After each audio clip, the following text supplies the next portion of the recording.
So far, so good. But remember, that's what the man said as he fell past the 9th floor towards the pavement. So far, so good.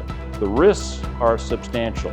What if this strategy craters our economy?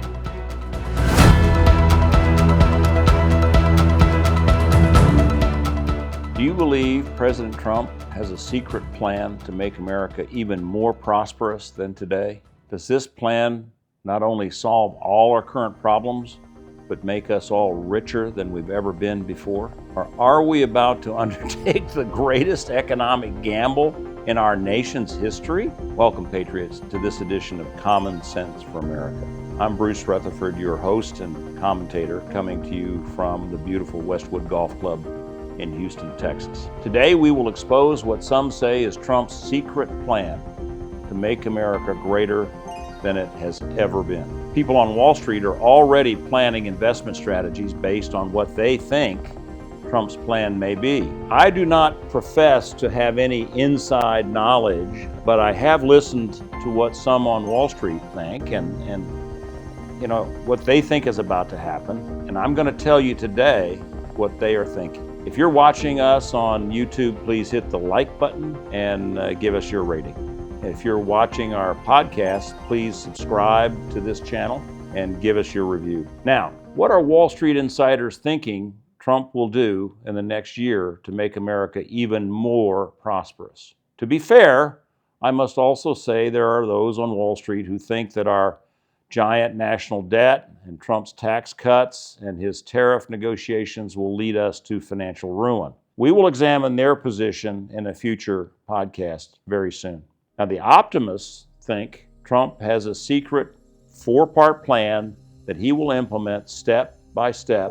They think the first part of the plan has already been initiated. Now, in his book, The Art of the Deal, Trump advises that every negotiation should be started by disrupting the negotiations with unexpected demands and positions. He equates it to throwing a grenade into the negotiating room. Now, once this disruptive negotiation has disoriented and shaken his negotiating opponents, Trump believes he can more easily win the positions he really wants and must have to have a successful outcome in the negotiation. Now, notice that this approach is born of seeing the other side of the negotiations as opponents, not partners in a transaction or a relationship. Now, Trump's approach to negotiations is win-lose and not win-win, which most other professional negotiators strive to achieve and which I strive to achieve during my 40 years of real estate negotiations. It appears to many that Trump has already initiated his disruptive negotiations by starting a tariff, call it trade war, not just with our obvious opponents, but with all of our oldest and most reliable allies and neighbors. According to the Peterson Institute for International Economics, these tariffs are already costing American consumers over $80 billion annually at the grocery store, at the pump, and so on. Now, that's real money coming out of your family's budget. It certainly appears that his strategy has surprised and disoriented world leaders who are scrambling to react to Trump's positions. So far, so good. But remember, that's what the man said as he fell past the 9th floor towards the pavement. So far, so good. Let's see how this strategy really unfolds. The risks are substantial.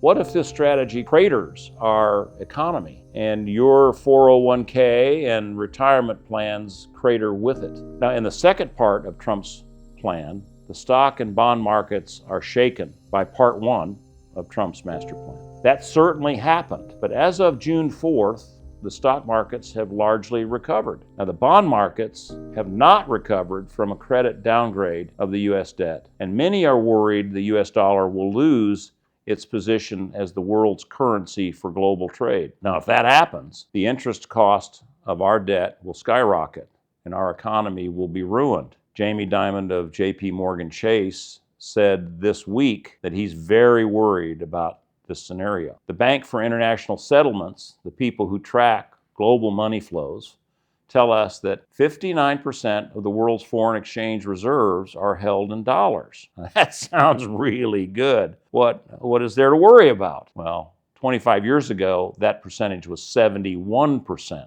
The trend is moving against the United States. History shows that countries that lose the reserve currency status that we enjoy today are doomed to economic disaster. Witness Germany at the end of World War I and Great Britain at the end of World War II as classic examples. Now, how does this possible disaster scenario make America richer? In the third phase of his plan, Trump sees the falling stock market, a weaker market for U.S. bonds, and recession in the economy as the ultimate buying opportunity. To enhance this opportunity, he hopes the Federal Reserve will react to a weakened economy and the threat of even worse economic conditions with significant interest rate reductions. Now, lower interest rates and global uncertainty create the opportunity for Trump and his Treasury people to renegotiate our national debt to reduce the interest expense on our national debt. Now, a 1-point reduction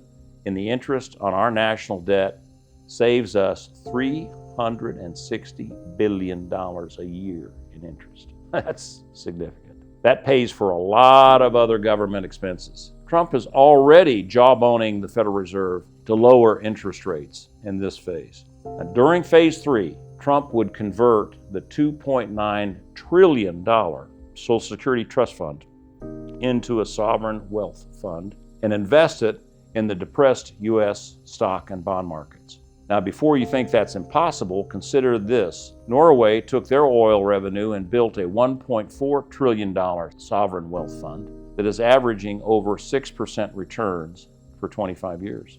Singapore manages a $690 billion sovereign wealth fund the same way with similar success. The concept works when it's done right.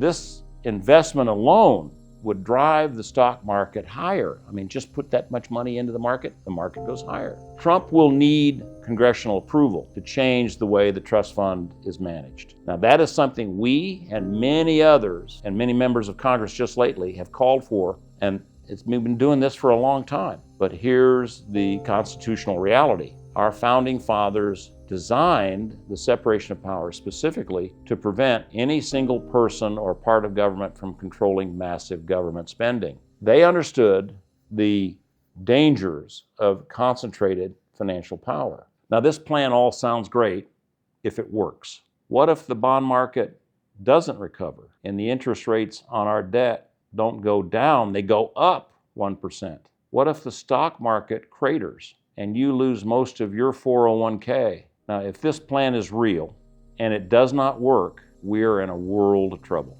In the fourth phase of the theoretical 4-part secret plan, Trump concludes successful tariff negotiations with all the U.S. trading partners, causing the stock market to rise dramatically and bonds to increase in value. At the same time, Trump hopes to report a growing U.S. economy and lower interest rates and low inflation. By then, DOGE, the Department of Government Efficiency, has produced 1 trillion with a T or more of government savings, and the growing economy has further reduced the deficit. Interest costs on our debt have declined dramatically. In this perfect world, our $2 trillion annual deficits have disappeared, and we have a balanced national budget. Again, in this perfect world, the $2.9 trillion Social Security Trust Fund has benefited from Trump's investment in the stock and bond market, and it has doubled in value.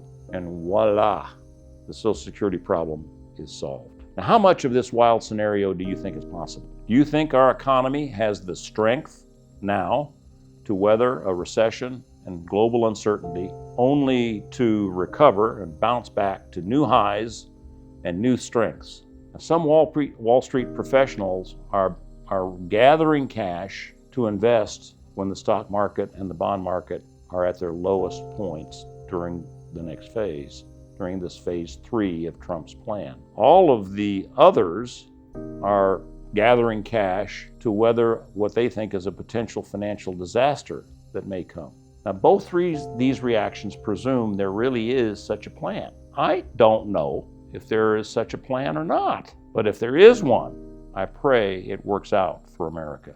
Now, this will be a really fun topic to discuss with friends and family over a meal, a glass of wine, or better yet, a great single malt scotch. Please tell us what you think and what your friends think in our comments section. If you're watching our podcast, please subscribe to this channel and give us your review. If you're watching on YouTube, please hit that like button and give us your rating. I hope you'll join us next time. Until then, may God bless you and yours, and God bless America.